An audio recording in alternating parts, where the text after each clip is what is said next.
Welcome everyone to episode 3 of Behind the Canvas.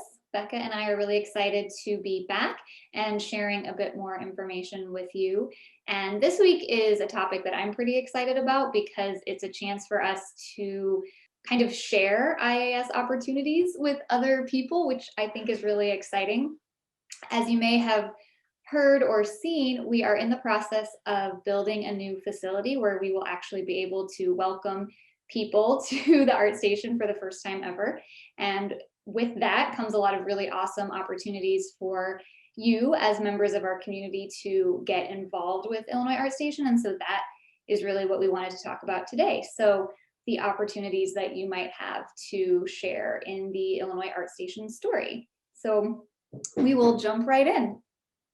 All right. Okay, so our first question is how specifically can people become involved with Illinois Art Station? Yeah, so this is really exciting.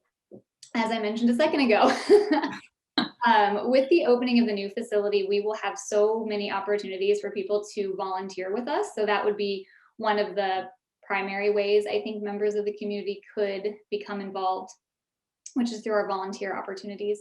And then we are also launching a brand new internship program, which is a really interesting thing and a unique thing that we will have to offer college students. So the internship program will center around the fact that we will have our own small gallery space where we will exhibit works of art that are created by our youth artists, as well as other opportunities for people to exhibit art.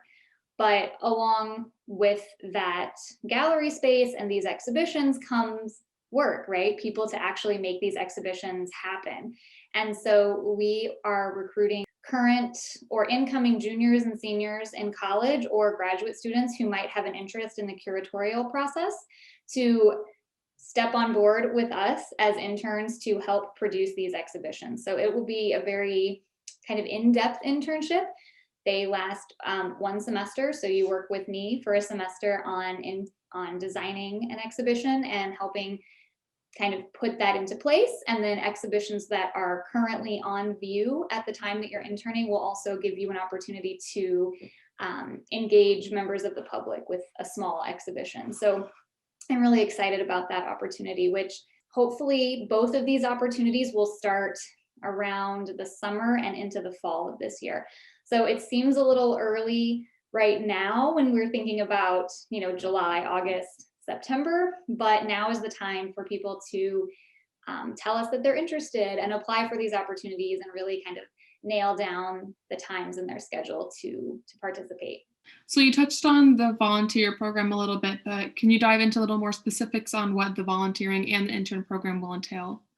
Yeah, so there are a lot, and I think that before I go into this, we'll probably touch on it again, but I'll just note that we are going to be holding some informational sessions in early March, March 9th and March 11th, and we can share that information more specifically, but there'll be virtual kind of open house style events. So if volunteering or interning sounds like something that you'd be interested in, and we don't cover all your questions in this little Behind the Canvas episode, you should certainly keep your eye out for the opportunity to sign up for those information sessions.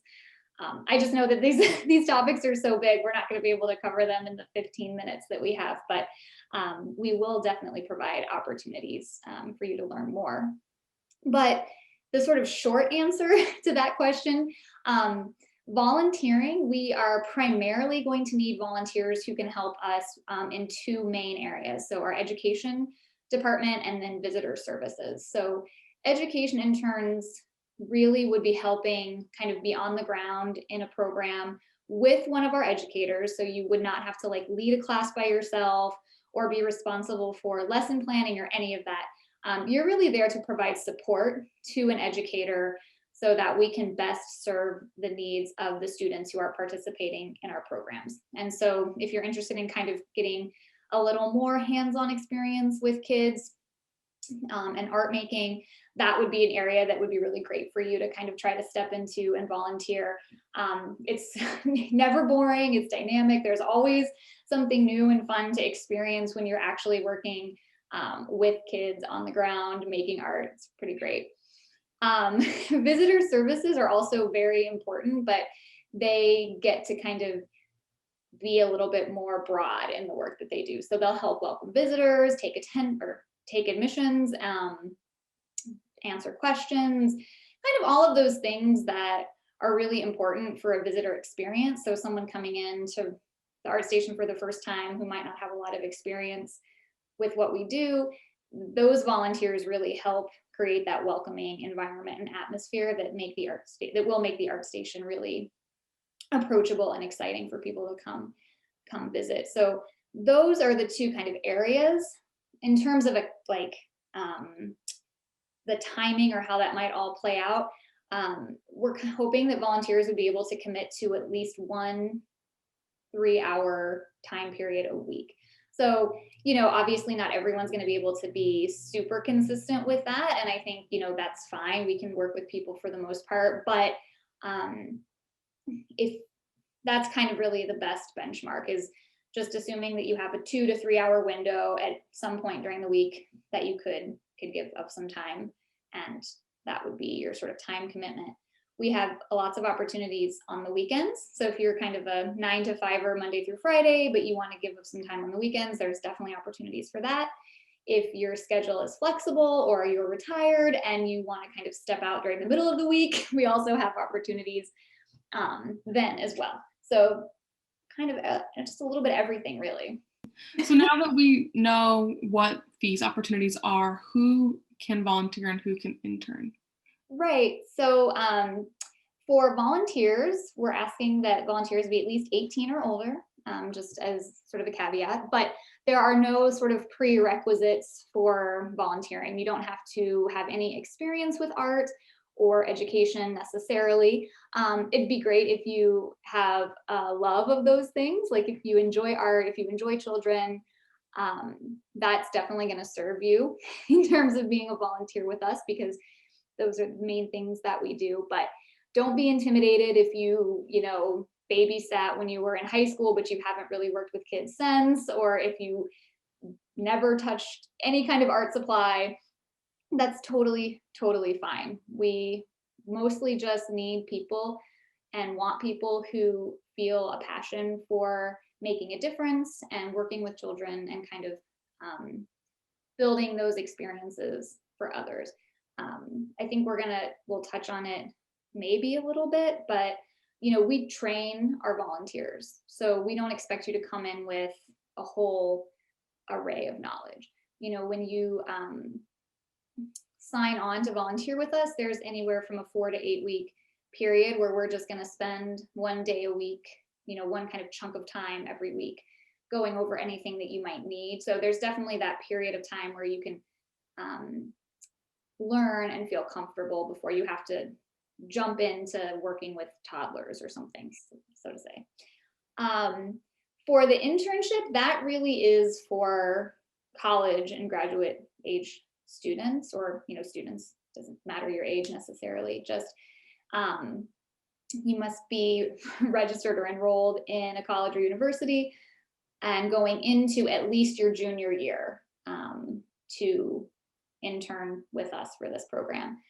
There's no requirement about major or area of study or anything like that. So if you're just interested in what it might take to work in a museum or gallery setting, then that's perfect. That's excellent. You will be best served if you have an interest in writing and art, because it'll probably come more naturally to you in some ways if you've already kind of have that affinity. But if you're a biology major and you think, I might want to work in a science museum one day and learning about curation would be really interesting to me, apply and let's have a conversation, because again, the internship program is really designed for on the ground learning. So you don't have to come in already knowing these things. We'll help you figure it out and get you where you need to be successful in the program. So can you just touch a little bit on the application process, how that will work, and then the cycle for the internship and the volunteer applications? Yeah. So I'll start with volunteer, because I think I'm going to muddy myself if I try to do them both at the same time. There's a lot of overlap in terms of the timing. So So the volunteer application opened February 1, and we'll accept applications through probably about April 1st, give or take. Um, Definitely, we'll still accept them through that, but we may push it into April. So don't fear. The application is available on our social media for sure, and we are currently working to get it up on our website. Some of you might have noticed that we've been redesigning and relaunching our website, so it's a little bit of a work in progress, but we're working hard to get everything on the site. So if you have questions, you can go directly to the source. But application will be for sure accessible on social media and the website. But it's just a Google form, pretty simple. It'll ask you for, name, contact information, what kind of brings you around to being interested in volunteering with us. And then that's it. You just submit it. In the month of April, I'll reach out to people who've applied, and we'll have just a short little conversation with the different applicants to kind of get a sense of what you're looking for in a volunteer opportunity. And give you more information about what we're needing in a volunteer so that we can arrive at a place of mutual understanding. And then those who have been selected to volunteer will join us in a training session, probably in May, maybe into June, depending on our timing and the timing of the facility opening. And I'll just mention now with that, all of this is sort of COVID-19 dependent, right? So we're all very much hoping that by the time summer rolls around, if, obviously things won't be back to full normalcy, but we'll be able to do some things in person, and things like that. So the intern, not that different necessarily. The application opens February 1st, or did open February 1st, and will be available through April 1st. It's also, we have our own little Google form. It is a little more entailed. So there are a couple short answer questions that you have to provide answers to. And we do ask that you submit 5 to 10 pages of a writing sample.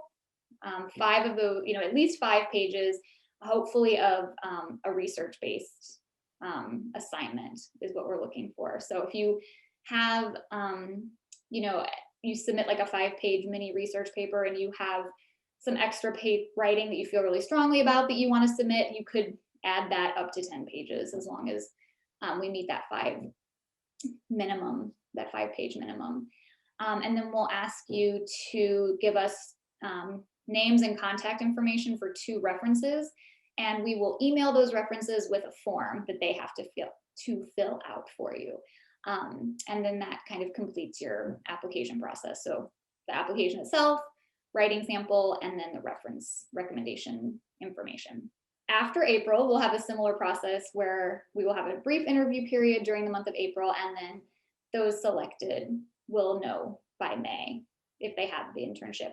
And then the internship itself won't start until the fall. So you have kind of all summer to get accustomed to it and ask questions and get to understand the process. But because the internship lasts for a semester, we'll do this process again in the fall. So, we're taking applications now for a fall internship, but starting in probably September, the application period will open again for anyone who might be interested in interning in the spring. And so that will be the cycle that will continue with this internship. If you have the internship in the fall and would like to continue it in the spring, we can talk about that too. So there is the opportunity to extend if the internship is working really well for you and you like kind of having those experiences and you want to gain a little bit more, then we can do that on a case-by-case basis. And like Laura mentioned, if you have a question or are unsure of something, you can always reach out to us on social media, but we'll also be having the open houses where anything that you can ask, we will cover it for sure. Okay, last question, kind of an exciting one. What is the best thing about being involved with Illinois Art Station? Well, I mean, it's such a personal question, and I think that it kind of varies for everyone. But for me, the best thing is knowing that we get to work in a really exciting and dynamic environment that impacts the lives of children in our community, and I think that's really exciting. I think for me, that's the best part, is knowing that there are kids who just get so excited about engaging in our programs and making art and trying new things and just having a good time. And so that's a really fun thing to be a part of. So I could probably talk for hours about all the huge benefits that art education has for children and, the way it impacts their lives in terms of their social growth and their educational growth and all these other things. But, at the end of the day, the kind of real sticking point is just that they have such a good time and they try something new and they get a little crazy and they get a little messy and, they just start opening themselves up to new experiences. And that's what's really, for me, the best part about being a part of this whole organization is just kind of knowing that I helped make that happen for a kid, just one kid, but also a group of kids. Yeah, that's true. That's true. All right. Well, that is the last question. Thank you, Laura, for answering these questions about the internship and volunteer program, and check out our social media for more announcements on that. As always, we will be back with another episode of Behind the Canvas in the middle of March. Can't believe it. It's already getting to be that time. Yeah, time is flying. Oh, I know. Again, if you have any questions for us that you would like us to answer or any topics that you would like us to cover, just let us know and we will be happy to talk about what interests you. And thanks again. Thanks, guys.